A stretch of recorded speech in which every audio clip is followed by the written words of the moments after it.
മട്ടോവയാണ് കേട്ടോ ഫ്രൂട്ട്. ഇതിങ്ങനെ കൊലയായിട്ടുണ്ടാവും. നമുക്കൊരു 3 വർഷം കൊണ്ടൊക്കെ കാച്ചി കിട്ടും കേട്ടോ. ഇത് നമുക്കിങ്ങനെ കൊലയായിട്ട് കാച്ചി കിട്ടും. ഇതിൻ്റെ ഉള്ളിലെന്ന് വെച്ചാൽ ഒരു ഫ്ലഷാണ് കേട്ടോ. നമുക്കിങ്ങനെ റംബൂട്ടാൻ പോലെ ഇത് ഇങ്ങനെ പൊട്ടിച്ചിട്ട് ഇങ്ങനെ കഴിക്കാം. ഈ ഒരു രീതിയിലാണ് വരണത്. ഇത് ഇങ്ങനെയായിരിക്കും ഇരിക്കുന്നത്. ഇത് പൊളിച്ചു കഴിഞ്ഞാൽ ഇതിങ്ങനെ കൊലയായിട്ട് നിറച്ചുണ്ടാവും.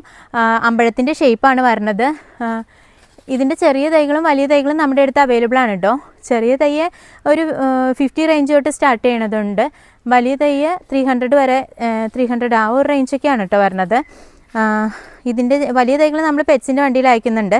ചെറിയ തൈ കൊറിയർ ചെയ്ത് കൊടുക്കുന്നുണ്ട് കേട്ടോ. സ്പീഡ് ആൻഡ് സേഫും DTDC ആണ് കൊറിയർ ചെയ്യുന്നത്. നമ്മുടെ ഫാമിൻ്റെ പേര് സ്നേഹ ഓർഗാനിക് ഫാം എന്നാണ്. നമ്മുടെ ഫാം സ്ഥിതി ചെയ്യുന്നത് എറണാകുളം ജില്ലയിലെ മൂവാറ്റുപുഴയിലെ പായിപ്രയിലാണ് കേട്ടോ.